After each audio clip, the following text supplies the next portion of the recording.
Children, in our previous classes we studied about the different states of matter, that was solid, liquid and gas. And this chart, you can see table 1.1, I had shared it with you. I hope you have gone through it. This just gives you a comparative study of the three states of matter. So which this all we have discussed. Today we are going to study about change of state. So you already know that heating and cooling causes change of state of matter. Like if there is solid and we are heating it, what happens? The solid will change into a liquid, and a liquid, when further heated, it changes into vapor, and vapors cooled down become liquid. Liquid cooled further, that becomes solid. These processes are studied under melting, freezing, boiling, condensation and sublimation. So these you are already familiar with these terms, but here what we are going to study is, we will study these processes on the basis of kinetic theory of matter. That is how these processes can be understood with the help of energy related with the atoms of matter, right? So let us start with melting. So you know, when a solid is heated, it converts into liquid. Okay, that process is called melting. What actually happens is, we have just studied in, I think, previous lecture only, that whenever a solid is heated, I had given you this question also, what happens when a solid is heated. So whenever a solid is heated, two things happen. First, its temperature raises, because the energy of the particles increases and the particles start vibrating vigorously, so their temperature increases. And secondly, during this process, the particles move a little bit apart from each other, and that is why expansion of solid occurs. If we keep on heating the solid even more, what will happen? The particles will keep on gaining more and more energy, and they will start moving with even more high speed. And after certain time, what happened, they will gain enough energy to pass each other, and this passing each other is the property of liquids. In liquids, the particles pass each other, they can slide past each other. So this is the property of liquids. So that means that the solid has now started melting. Excuse me. So the solid has now started melting. This particular temperature is known as melting point. Okay. Now if you keep on heating the solid or that matter, if you still keep on heating, the temperature will not rise, because now whatever energy we are giving it, that is used in changing the state of the matter. That is, the energy is used in changing the solid from solid state to liquid state. Okay, so after rising the temperature, after rising to a certain point, that is called melting point, after that the temperature will become constant. Now when the whole solid will melt, only then the temperature will start rising again. Okay, so melting point of a solid depends on various on different materials. The for different materials, the melting point will be different. That is because for the materials in which the intermolecular force is very strong, more energy is required. Okay, so there we need to heat it even more, so melting point will be higher. And for those materials where the intermolecular force is less, the melting point will be lower.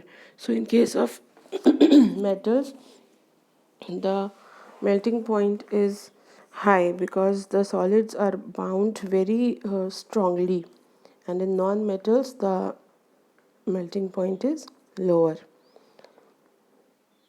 Next process is freezing. So in freezing, liquid converts into solid on cooling. So when we cool a liquid, excuse me, when we cool a liquid, what happens? The energy of that liquid lowers down, and their movement also restricts. After certain time, their movement has become so slowed down that the intermolecular force which is there, that is enough to bind them together. Okay, so the molecules get packed into regular arrangement, which is the characteristic of a solid. Thus the liquid has converted into solid. This process is called freezing, and the temperature at which this process starts is called freezing point of that liquid. And again, the temperature will remain constant at the freezing point until all the liquid freezes, right?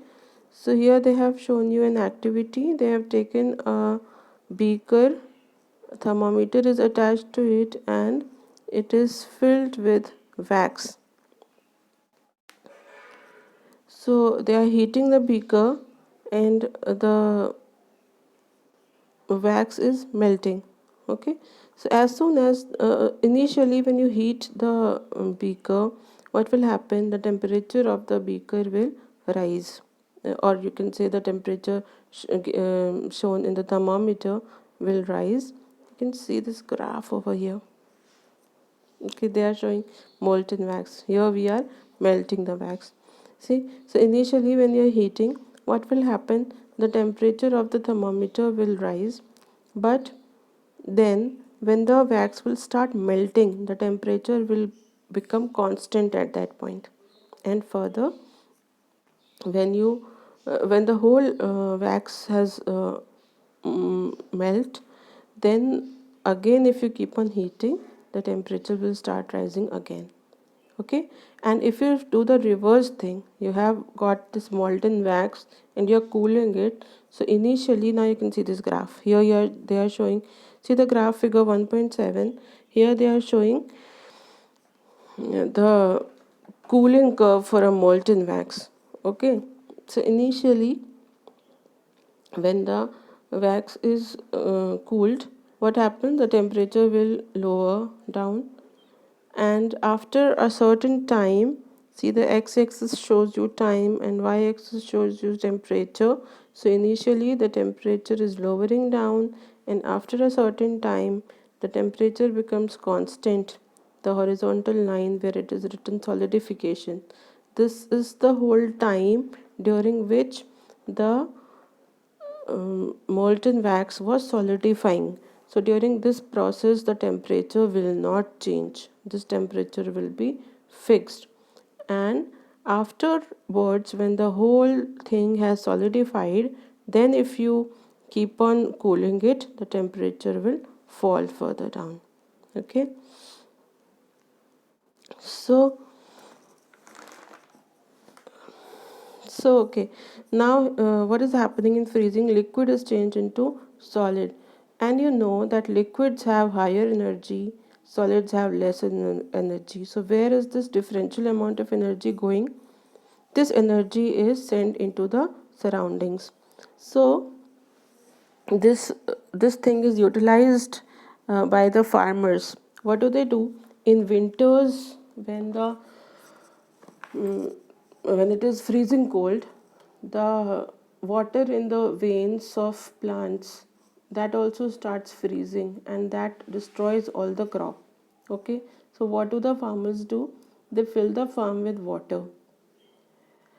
What happens now when this water will cool down? That means when this water will start freezing, it will liberate its energy.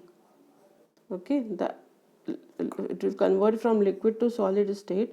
During this process, the extra energy, because solid is having less energy, remember that, so the extra energy that was in this liquid, it will liberate it into the atmosphere, and that energy is utilized by the plants to keep themselves warm, right?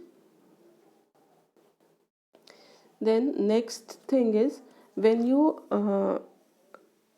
add some solute into this liquid, okay, their freezing point changes.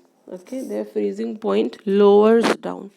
Okay, so when water is mixed with salt, that means some salt is added to water, now this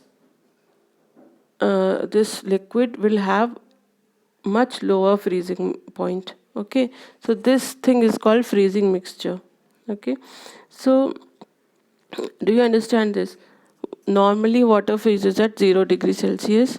When salt is added to it, it will now freeze at much lower temperature, suppose at -5 or -10 degrees Celsius. Okay, now it will freeze at much lower temperature. So this freezing mixture is used by the ice cream vendors. You can read this first paragraph over here. So this freezing mixture is used by the ice cream vendors. What do?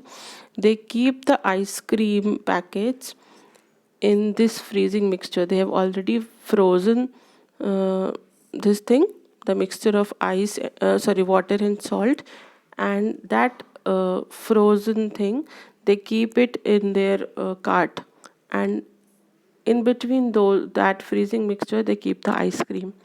So this freezing mixture will keep the atmosphere, the surroundings colder, and that will keep the ice cream prevent the ice cream from melting. Okay, because the atmosphere is much colder there. And another application of freezing mixture is those places where snowfalls occur, all the roads are filled with snow, and they are blocked. So in order to clean that, what do? They spread salt all over. So salt helps the ice to melt easily, because you understand this now the ice that was all over, snow that was spread all over the road, has become a freezing mixture. Freezing mixture has a much lower freezing point. So whatever, suppose the temperature there was 0 degrees Celsius, that is why everything was frozen. So now it should be say -5 degrees Celsius to be frozen, right? So, but it is not so, na? So all the ice will melt now, and the roads will be clear. So these are the two examples. These are very important examples. So you can just read these pages from your book. I will send the images also. And that's all for today. Just read it again, what we have just studied today, these 2 pages, and try to recall these things. Both the 3 examples I have taught you, that of farmer. Why do farmers fill water into their fields? How does freezing mixture help, or you can say, how is freezing mixture used by the ice cream vendors?